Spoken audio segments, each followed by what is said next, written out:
Vamos dar continuidade aqui então, nosso estudo sobre Cristologia. Semana passada vimos sobre o mistério da encarnação, que ele é totalmente Deus, totalmente homem, que não foi apenas um homem, que Cristo necessariamente é Deus, 100% Deus. Falamos que ele se tornou homem, assumindo forma de servo, de acordo com Filipenses 2, 5-11.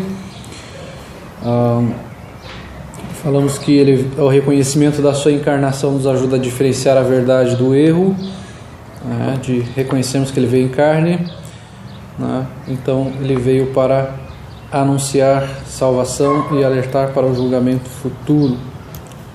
Hoje nós vamos falar sobre o sacrifício de Cristo, e eu vou pegar minha Bíblia que ficou na cadeira. Nós vamos começar então falando sobre o sacrifício de Jesus na cruz. Como nós já vimos falando nas semanas anteriores sobre a Cristologia, então hoje nós vamos falar um pouco sobre o sacrifício de Jesus na cruz. Vamos pegar dois textos lá de Atos, capítulo 2, versículos 22 e 24.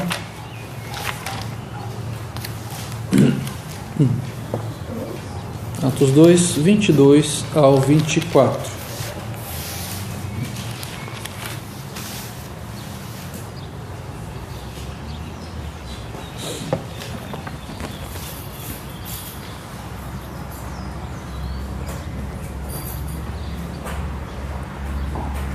Varões israelitas, atendei a estas palavras: Jesus o Nazareno, varão aprovado por Deus diante de vós, com milagres, prodígios e sinais, os quais o próprio Deus realizou por intermédio dele entre vós. Como vós mesmos sabeis, sendo este entregue pelo determinado desígnio e presciência de Deus, vós o matastes, crucificando-o por mãos de iníquos, ao qual, porém, Deus ressuscitou, rompendo os grilhões da morte, porquanto não era possível fosse ele retido por ela. Então, o texto de Atos 2, 22 ao 24, relata a morte e ressurreição de Jesus, falando que ele era um varão aprovado por Deus e que ele foi entregue. Isso foi algo determinado por Deus. Jesus foi entregue para ser crucificado. O texto fala de que ele foi entregue pelo determinado desígnio e presciência de Deus. Ou seja, aquilo que aconteceu com Cristo estava no plano eterno de Deus. Deus não apenas sabia, mas determinou que seria dessa forma, usando as autoridades daquela época, as autoridades religiosas e civis daquela época, para cumprir o plano de Deus. Ou seja, Deus usa quem Ele quer para cumprir os seus planos. E o sacrifício de Cristo não foi diferente. Deus usou pessoas para cumprir o plano de Deus, o plano de redenção através do sacrifício de Cristo. E aqui então, nesta pregação de Pedro, ele fala que vocês o mataram, crucificando-o por mãos de iníquos. Ou seja, ele fala da soberania de Deus, usando quem Ele quer para cumprir os seus planos, e por outro lado também mostra a responsabilidade humana. A soberania de Deus em nenhum momento retira a responsabilidade do ser humano. Há pessoas que torcem o nariz para a soberania de Deus e falam: não, mas se Deus é soberano, então eu posso fazer o que eu bem entender, porque já está determinado. Deus vai fazer aquilo que Ele quer de qualquer forma. Nada vai sair dos planos de Deus, não importa o que eu faça, então eu posso fazer o que eu bem entender. Não é verdade? Só que isso é errado, porque a Bíblia nos fala sim da soberania de Deus, do controle completo de Deus sobre todas as coisas, mas também fala que Deus vai nos cobrar, que nós seremos responsabilizados pelos nossos atos. Tanto que Pedro chega aqui e fala: vós o matastes, crucificando por mãos de iníquos. Então há o sacrifício de Cristo, mas há a responsabilidade humana também. Então, um pouco para frente, no capítulo 4, versículos 26 ao 28, nesta mesma linha, o texto lá nos fala assim: Levantaram-se os reis da terra, e as autoridades ajuntaram-se a uma contra o Senhor e contra o seu ungido. Porque verdadeiramente se ajuntaram nesta cidade contra o teu santo servo Jesus, o qual ungistes Herodes e Pôncio Pilatos com gentios e gente de Israel, para fazerem tudo o que tua mão e o teu propósito pré-determinado. Então aqui novamente retrata esta responsabilidade humana e soberania divina, uma inversão aqui, né? Ele fala, levantaram-se os reis da terra, eles se levantaram contra o ungido, eles se levantaram contra Cristo. Herodes e Pôncio Pilatos se levantaram contra Jesus, eles intentaram contra Jesus. Pôncio Pilatos lavou as mãos, ele soltou Barrabás, lavou as mãos e falou, eu estou livre, né? Eu lavei as minhas mãos, eu me eximo disso. Mas o texto nos fala que eles fizeram isso, eles se levantaram contra o Senhor, mas eles se levantaram para fazer tudo o que a tua mão e o teu propósito pré-determinado. Então o sacrifício de Cristo foi determinado por Deus, né? Ele usou pessoas inclusive iníquas, como usou no Antigo Testamento. A gente vai ver Deus falando ali que ele usava as nações como instrumentos. A gente vai ver textos proféticos ali falando, olha, você acha que você é grande, mas você é um instrumento nas minhas mãos, você faz apenas aquilo que eu mando. Tanto a Síria quanto a Babilônia, Deus usou para punir o povo de Deus. Deus usava aquelas nações que se achavam grandes. Deus falava, vocês são meros instrumentos, vocês são instrumentos da minha ira para punir o meu povo, vocês não são grandes, coisíssima nenhuma diante de mim. Então Deus usa inclusive aquilo que é pessoas incrédulas, pessoas iníquas, para cumprir os seus planos, para cumprir os seus propósitos, tanto que usa Herodes e Pôncio Pilatos para cumprir o plano de Deus da crucificação de Jesus. Deus usa aquelas pessoas, usa Judas e todas aquelas pessoas que vão até o Getsemane para prender Jesus. Chegam ali e prendem Jesus e Judas, o traidor. E Pedro tenta ali reagir, e Jesus falou, não precisa reagir, porque se eu quisesse eu chamava 12 legiões de anjos aqui e eu não precisaria passar por isso. Mas era plano de Deus. Então Deus usa pessoas para cumprir os seus planos. Deus usa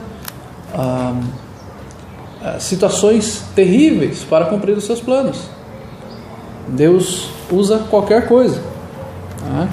De repente você já tenha passado por situações difíceis e Deus usou aquilo para te fortalecer, para você conhecer alguma pessoa, para você ser um bom testemunho do Evangelho, para você poder através daquilo ajudar, aconselhar pessoas, mesmo numa situação de dificuldade. Falar, olha, mesmo nessa situação de dificuldade eu confio no Senhor. Então todas as circunstâncias Deus usa para a sua glória. Nada disso saiu do controle de Deus. Nós vemos Jesus Cristo, como a Bíblia coloca, como aquele homem de dores. Mas em primeiro lugar nós precisamos compreender que quando nós passamos por alguma dificuldade, nós precisamos compreender que Jesus se identifica conosco, porque Ele próprio foi tentado. Hebreus capítulo 4, versículo 15. Então nós vemos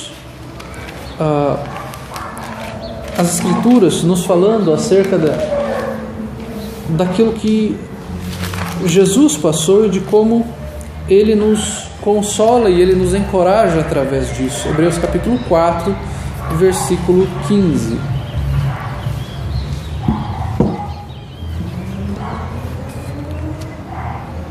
O texto lá nos diz assim: porque não temos sumo sacerdote que não possa compadecer-se das nossas fraquezas. Antes foi Ele tentado em todas as coisas à nossa semelhança, mas sem pecado. Então há uma identificação de Cristo conosco. Ele fala, Ele se compadece de vocês. Jesus, a gente vê nas falsas religiões um Deus distante, um Deus que você não tem a identificação com Ele. Quando nós olhamos para a Escritura, nós vemos um Deus presente. Por isso Jesus Cristo é chamado de Emanuel, Deus conosco. E aqui então o texto fala que Ele se compadece das nossas fraquezas. Ele é gracioso, Ele é misericordioso. Por que Ele se compadece? Porque Ele se tornou homem e Ele passou por tudo aquilo que nós passamos de tentações. Fala que Ele foi tentado em todas as coisas à nossa semelhança. Em todas as áreas da vida do ser humano, Jesus Cristo foi tentado. Claro que o que a gente mais conhece é aquela tentação no deserto lá, de Mateus capítulo 4, mas certamente houveram tantas outras. O fato de as pessoas quererem colocá-lo como rei depois que ele multiplica pães e tantas outras que as Escrituras nem relatam, mas o texto fala que Jesus foi tentado em todas as coisas. Então Ele se identifica conosco. Nós não podemos falar, o Senhor não sabe o que é isso. Ele sabe o que é passar por uma tentação. Ele sabe o que é passar por uma provação. Ele sabe o que é sofrer. Quando Jesus estava para ser entregue, Ele estava angustiado. A Bíblia nos fala que Ele suava de forma angustiada, suava com suor de sangue, de tão angustiado Ele estava. Então Jesus se identifica conosco. Ele não está distante, não é alguém que fala, não, Deus, ele nunca vai passar por isso, Ele não me entende. O Senhor te entende. Primeiro que Ele é onisciente, Ele sabe todas as coisas e Ele se identifica com você porque Ele se fez carne. A diferença que Ele tem para conosco é que Ele não pecou. Ele em nenhum momento pecou. Das suas provações, das suas tentações, Ele nunca pecou. Mas Ele se identifica comigo e com você. Ele já foi injustiçado. Ele foi caluniado. Ele foi ferido. E Ele passou por tudo isso sem pecar. Ele foi prejudicado das mais diversas formas, mas em nenhum momento pecou. Jesus Cristo é o nosso Salvador, o homem de dores.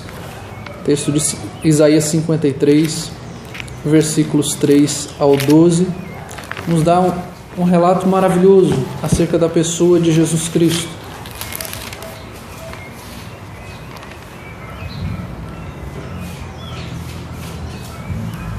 Isaías 53, versículos 3 ao 12.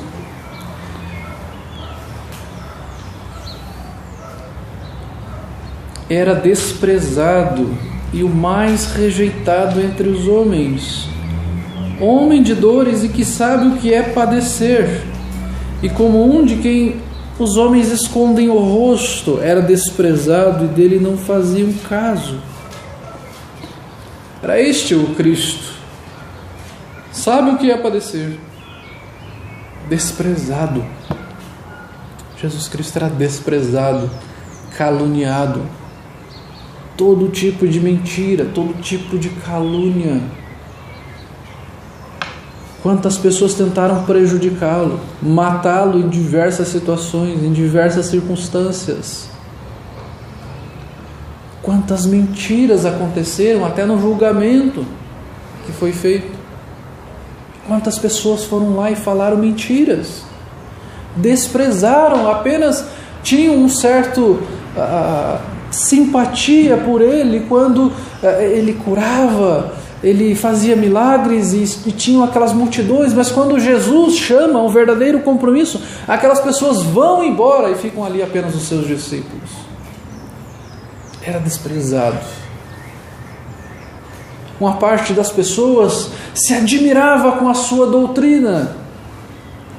E ele teve seguidores, sim. Tiveram pessoas que o amaram de verdade. Mas ele não era aquele super popstar que a gente pensa. Ele era desprezado pelas pessoas. Ele curou 10 leprosos, mas um só volta até ele para dar glória a Deus. Os outros vão para a sua vida. Eles já tinham aquilo que eles queriam, que era a cura deles, e eles vão embora. Eles desprezam a Cristo. Eles não queriam a Cristo, eles queriam apenas a cura que Cristo dava. Jesus tinha os seus seguidores, os seus discípulos, os seus eleitos. Mas boa parte do povo que estava ali e admirava Jesus e queria colocá-lo inclusive como rei, depois de um momento já fala: solta Barrabás e crucifica Jesus. Era este o povo que no momento exalta e quer colocar Jesus como rei porque ele multiplica pães e peixes, mas que no momento quando Pilatos chega lá: quem eu devo soltar? Jesus ou Barrabás? Solta Barrabás, solta Barrabás.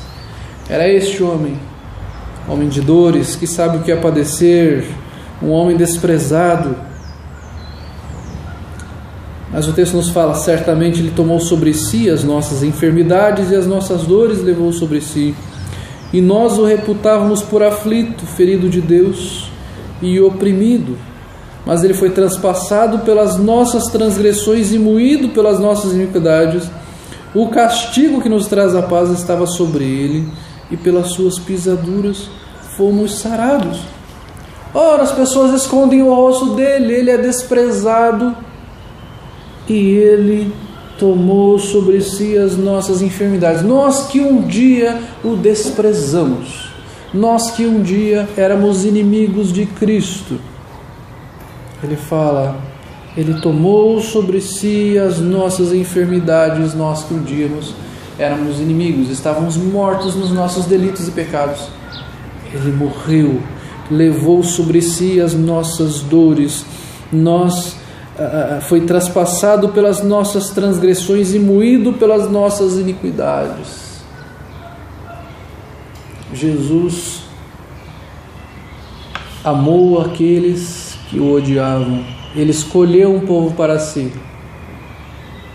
Escolheu um povo que o odiava. 100% dos seres humanos nascem inimigos de Deus. Mas o Senhor, pela sua graça, elege alguns para abrir os olhos destes, para que um dia o amem. Ele fala: eu morri por estes, eu fui moído por estes, que juntamente com todos os outros iriam me desprezar, que juntamente com todos os outros iriam ser condenados, mas por minha graça, minha misericórdia, eu vou salvar alguns, para demonstrar que eu sou gracioso. Pela sua justiça ele poderia condenar a todos. E ele continua falando da nossa miserabilidade. Ele fala da graça e da misericórdia de Cristo aqui, daquilo que ele fez de ser pisado, de ser moído pelos nossos pecados. E ele fala a maneira com que nós andávamos. Versículo 6: todos nós andávamos desgarrados como ovelhas, cada um se desviava pelo caminho, mas o Senhor fez cair sobre ele a iniquidade de nós todos. Vocês estavam desgarrados, cada um indo para um canto, todo mundo perdido, indefeso, uma ovelhinha indefesa, à mercê, indo para tudo quanto é canto, para tudo quanto é lugar, sem ter para onde ir, ia morrer, ia perecer. Uma ovelha não consegue sobreviver sozinha, dispersa, ela morre, ela cai em algum lugar, ela quebra a pata, ela é devorada por um predador. E o Senhor fala: vocês estavam desgarrados, vocês estavam longe, um indo para um canto, outro indo para o outro, cheio de confusão, não sabia para onde ir, não sabia o que fazer.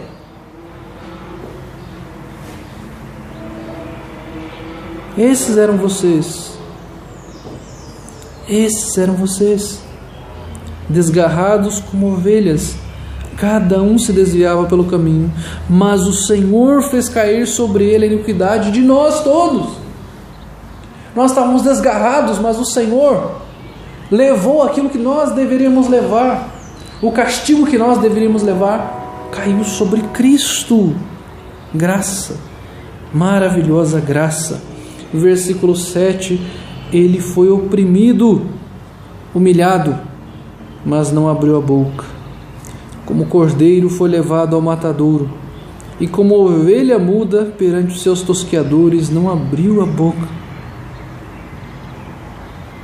Aquilo que nós deveríamos sofrer, ele sofreu. Foi oprimido, humilhado, sem ter culpa alguma, levou o meu e o seu pecado. Este é o Cristo das Escrituras, o Cristo que leva os nossos pecados, que levou os nossos pecados, que levou a nossa culpa, que sofreu a nossa condenação. É sobre este Cristo que nós estamos falando, que foi mudo, levado para o matadouro, como que levado para o matadouro. Versículo 8: por juízo o opressor foi arrebatado, e de sua linhagem quem dela cogitou? Porque foi cortado da terra dos viventes por causa da transgressão do meu povo, foi ele ferido. É o sacrifício no lugar de outrem. Ele sofreu pelos nossos pecados, por causa da transgressão do meu povo foi ele ferido. Designaram-lhe a sepultura com os perversos, mas com o rico esteve na morte. Aqui falando do túmulo que lhe foi dado, para que não fosse juntamente com os perversos, posto que nunca fez injustiça, nem dolo algum se achou em sua boca. Este é o Cristo, o justo. Não há pecado algum nele, não há dolo algum nele, não há culpa alguma nele. É neste Cristo que nós cremos, que nunca pecou, mas que sofreu pelo pecado que não era dele. Alguém puríssimo, que nunca pecou, levou todos os nossos pecados, toda a nossa culpa. Esta deve ser uma agonia que nós nunca conseguiremos expressar e entender. É alguém extremamente puro levar os nossos pecados. Nós, como crentes, nos incomodamos com o pecado. E a gente vê outras pessoas pecando, nós pecamos e nós nos incomodamos com isso. Mas mesmo assim, de certa forma, nós estamos ambientados ao pecado, porque convivemos num mundo cheio de pecado e pecamos. Mas Cristo nunca pecou. E Ele levou algo que Ele nunca fez. E Ele sentiu algo que nós deveríamos sentir. Então, é uma agonia indizível. É uma agonia inexplicável para nós. Certamente uma agonia muito maior do que os cravos da cruz. É levar o pecado, a podridão. É levar tudo aquilo que nós somos de mais podre, de mais terrível, abominável, o Senhor levou sobre si, sem ter pecado nunca, sendo puríssimo, perfeito. Versículo 10 fala: todavia ao Senhor agradou moê-lo, fazendo-o enfermar. Quando der ele a sua alma como oferta pelo pecado, verá a sua posteridade e prolongará os seus dias, e a vontade do Senhor prosperará nas suas mãos. O Senhor agradou moê-lo. Era a vontade de Deus, era plano perfeito e eterno de Deus fazer desta forma para que o plano de redenção do Senhor fosse cumprido. Deus fez para cumprir os seus planos, para que a vontade do Senhor prospere nas suas mãos. Ele verá o fruto do penoso trabalho de sua alma e ficará satisfeito. O meu servo, o justo, com o seu conhecimento, justificará muitos, porque as iniquidades dele levará sobre si. O Senhor verá o fruto do seu trabalho e ficará satisfeito, porque a obra feita foi uma obra perfeita, porque o Senhor, através de Cristo, justificou a muitos. Justificar é você declarar justo a alguém que é injusto nesse sentido aqui. Porque nós somos injustos e o Senhor, pelo seu sacrifício perfeito na cruz, nos declarou justos. Ele tirou a injustiça de nós e nos declarou justos. Justos para a salvação, justificados por meio de Cristo, por meio da fé. E ele então, através disso, justificou a muitos. Ele fala: o meu servo, o justo, justificará. O único justo, o único capaz, vai justificar a muitos, ao seu povo, aos eleitos. É esse o Cristo, é aquele que justifica. Não é apenas o Cristo dos milagres, é o Cristo da justificação que nos leva para a eternidade, que nos tira a culpa do pecado, que tira o fardo do pecado das nossas costas e nos dá salvação. Versículo 12: por isso eu lhe darei muitos como a sua parte, e com os poderosos repartirá ele o despojo, porquanto derramou a sua alma na morte, foi contado com os transgressores, contudo levou sobre si o pecado de muitos, e pelos transgressores intercedeu. Darei muitos como sua parte, levou sobre si o pecado de muitos. Este é o Cristo, que morreu pelos nossos pecados, pelos pecados de muitos. Jesus morreu para a nossa salvação. Jesus foi desprezado por amor.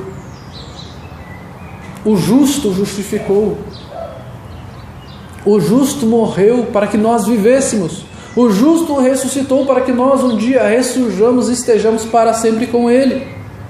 Este é o Cristo que nós cremos. Este é o Cristo das Escrituras, onde nós vamos ver que fala que ele padeceu sob Pôncio Pilatos ali, usando o credo apostólico aqui, onde Mateus capítulo 27 vai falar acerca desta situação.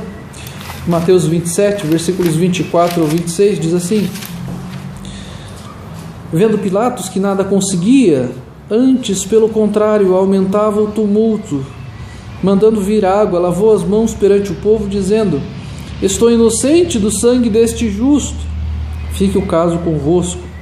E o povo todo respondeu: caia sobre nós o seu sangue e sobre os nossos filhos. Então Pilatos lhe soltou Barrabás, e após haver açoitado Jesus, entregou-o para ser crucificado. Pilatos lava as mãos e entrega Jesus, o desprezado, para cumprir os planos de Deus, para satisfazer a vontade de Deus, quando o próprio Bíblia fala que ele olhou para o seu fruto do seu penoso trabalho, se agradou daquilo, porque a obra do Senhor foi feita ali, porque o plano do Senhor sempre é cumprido, em toda a circunstância. Nós não estamos olhando apenas nessa circunstância macro. Olha, Deus tem o plano perfeito e Ele cumpriu em Cristo os seus planos. Deus cumpre os seus planos nas coisas menores da sua vida. Deus cumpre os seus planos, inclusive quando você sai atrasado de casa por algum motivo, Ele tem algum motivo para cumprir os planos ali. Ou quando você coincidentemente encontra alguém na rua que você precisava encontrar. Ou acontece alguma doença na sua família por algum motivo, Ele tem os seus planos para cumprir ali. Nada disso sai dos seus planos. Ou quando você está com uma dificuldade financeira, não sai dos planos de Deus. Em qualquer circunstância, os planos de Deus são cumpridos.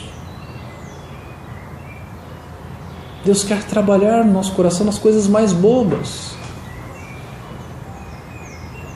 Num risquinho que tenha no carro, Deus quer trabalhar no nosso coração. Numa situação de você se frustrar em alguma coisa na escola, com uma nota na escola, com algum coleguinha, Deus tem o plano dele acerca disso. Numa alegria, numa conquista que você possa ter, numa nota boa, numa promoção no seu trabalho, Deus tem os seus planos.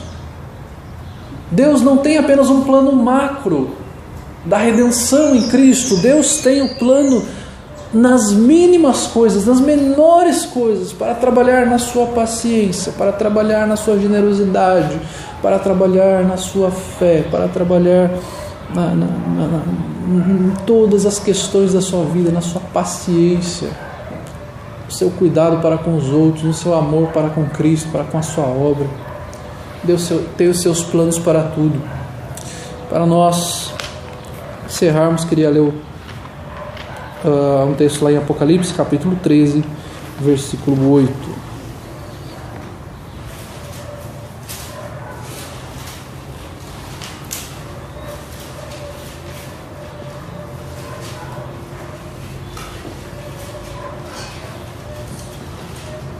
Apocalipse 13, versículo 8. Aqui vai estar falando do anticristo e tal. E o texto lá nos fala: e adorá-la-ão todos os que habitam sobre a terra, aqueles cujos nomes não foram escritos no livro da vida do Cordeiro, que foi morto desde antes da fundação do mundo. Então, o texto que nos fala que Jesus Cristo foi morto desde antes da fundação do mundo. Quer dizer que ele foi crucificado antes que Adão e Eva existissem, ele já estava crucificado numa cruz.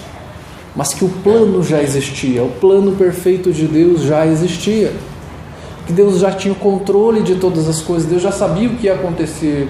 Ele não ficou horrorizado quando Adão e Eva caíram lá e desobedeceram. Ele falou: e agora o que irei fazer? Deus já tinha os seus planos.